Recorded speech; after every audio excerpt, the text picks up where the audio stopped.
एक समय की बात है।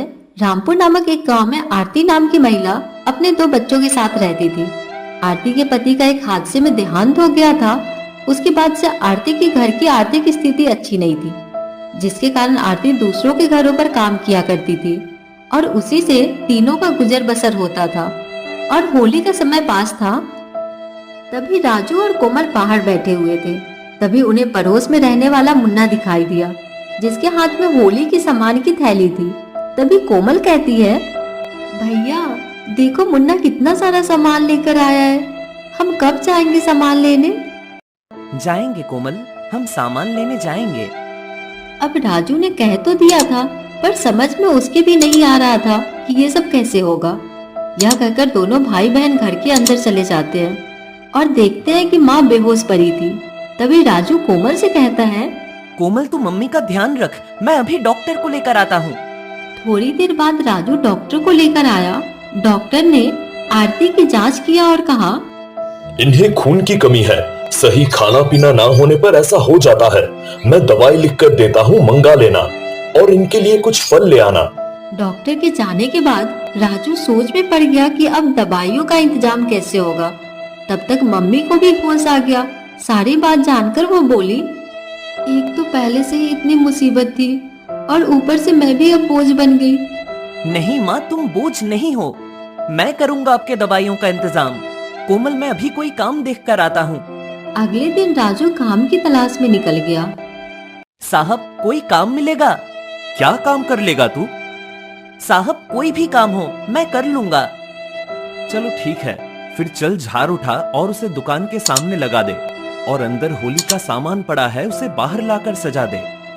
राजू दिन भर मेहनत करके काम करता है। जब दुकान बंद होने का समय होता है तब राजू दुकानदार के पास जाता है और कहता है, साहब जी कुछ पैसे दे दो। अरे अभी तो काम पर आए एक ही दिन हुआ है और तुझे पैसे भी चाहिए? कहीं नशा वशा तो नहीं करता है तू? नहीं साहब, घर पर माँ बीमार है, उसके लिए दवा और कुछ फल खरीदने हैं। दुकानदार को राजू की बातों में सच्चाई दिखाई दिया और उसे पैसे दे देता है और कहता है, ये पैसे ले जा और कल सुबह जल्दी आ जाना, होली के कारण दुकान पर भीड़ बढ़ती जा रही है। राजू दवाइयाँ और फल लेकर घर जाता है। सामान देखकर माँ की आंखों में आंसू आ जाता है। उस दिन राजू काम करने लग जाता है। होली में अब सिर्फ कुछ ही दिन बचे हुए थे। राजू दुकान की साफ सफाई करके बाहर ही बैठा था। तभी उसे एक आवाज सुनाई दी, चोर चोर, पकड़ो पकड़ो, देखो मेरा पर्स चुरा लिया। राजू ने देखा कि उस औरत का पर्स लेकर एक चोर भाग रहा था। राजू ने आव देखा न ताओ और उस चोर के पीछे दौड़ पड़ा। दौड़ते दौड़ते उस चोर के पास पहुंच गया और उसे धक्का मारकर गिरा दिया। तब तक वहां और भी लोग आ गए थे और उन लोगों ने चोर को पकड़कर पुलिस के हवाले कर दिया। थोड़ी देर बाद जब राजू घर आया तो कोमल बोली, भैया कल होली है, आपने तो कहा था कि हम भी होली का सामान खरीदेंगे, बोलो ना भैया हम कब जाएंगे?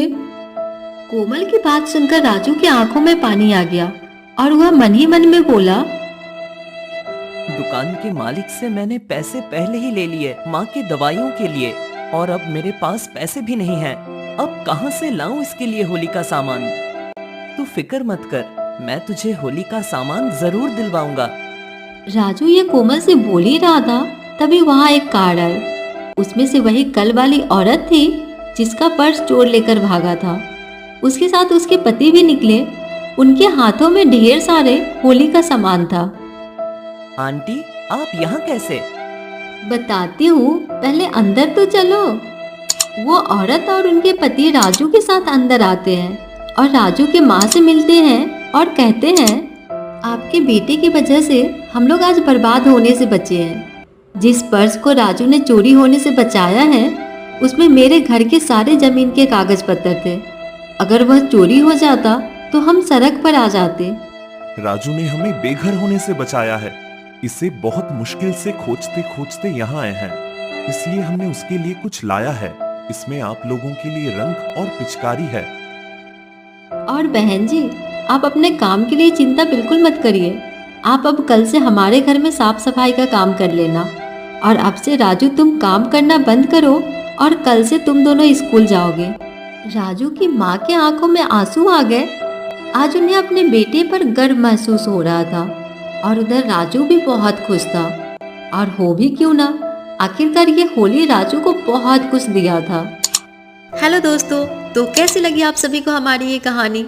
अगर पसंद आई हो तो वीडियो को लाइक कर देना और चैनल को सब्सक्राइब करना मत भूलना। Thank you.